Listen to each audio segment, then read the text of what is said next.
everybody can grow a garden, even if you have the smallest space, right? If you Yeah. can fit a grow bag somewhere, you can grow your own food.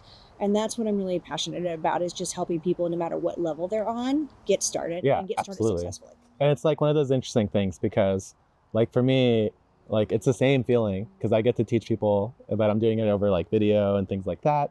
But it's so satisfying whenever people write in and they're like, hey, like you've really helped me out through different times. Like my garden looks wonderful. I feel better.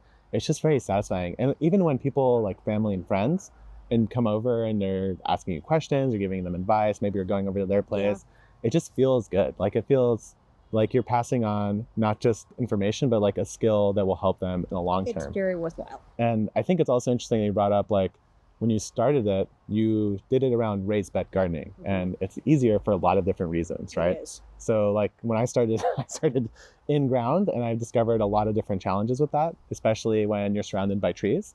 So a couple reasons, like why do you like going with the raised bed gardening for a beginner approach versus like, say, like an in-ground garden like Well, this? first, if you had trouble and you were a geology major, then that's concerning. But just because of that, right? Like our soil is not great soil. Natively. Yeah, it needs a little bit of work. It really does. So it's just the most full. You can start a raised bed or a grow bag garden in a day. Yeah. You know, you build the true. bed, and it doesn't even have to be expensive. You don't have to have a big raised bed. You don't have to get it do perfect the first cinder blocks, time. Or you can. There's so many different ways. So it works within any budget, which I love. Yeah. And then as long as your soil mix, that's what my biggest advice to people is, like, make sure your soil is right to start with. And then if it's right to start with, then you're going to be set up for success. Yeah. So you get them the right soil mix, and according to their space, you make sure it's placed correctly. It's such a foolproof way to garden, and it eliminates so many frustrations for people. A lot of things that we hear in CX is people are frustrated because they had a failure.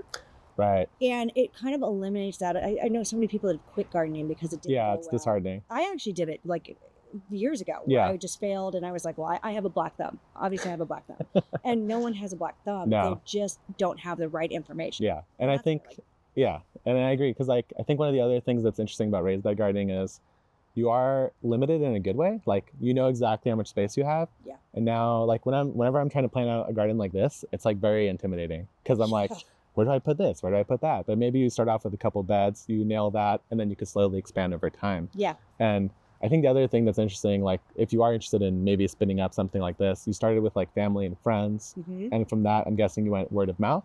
I went word of mouth. And my full-time job is obviously Epic, absolutely. So I don't have a ton of time. Yeah.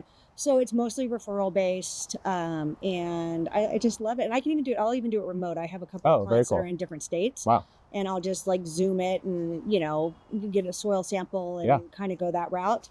But it's just, I love doing it. It's such good work to do. And it's so worthwhile. That's awesome. And what do you think is like the biggest challenge overall that you face when you're teaching people how to garden? Like, one of the biggest challenges that I have seen is when people have so much, because you're successful with a raised bed, right? Yeah. And so they don't know what to do. Like they have all this extra food and they feel bad wasting it. And so that's actually another thing that I do with my company is I help like teach people like how to like store, freeze, use like things, even like carrot tops, we really don't have to waste anything in the garden. Watch the full episode right here and subscribe for more new episodes every single week.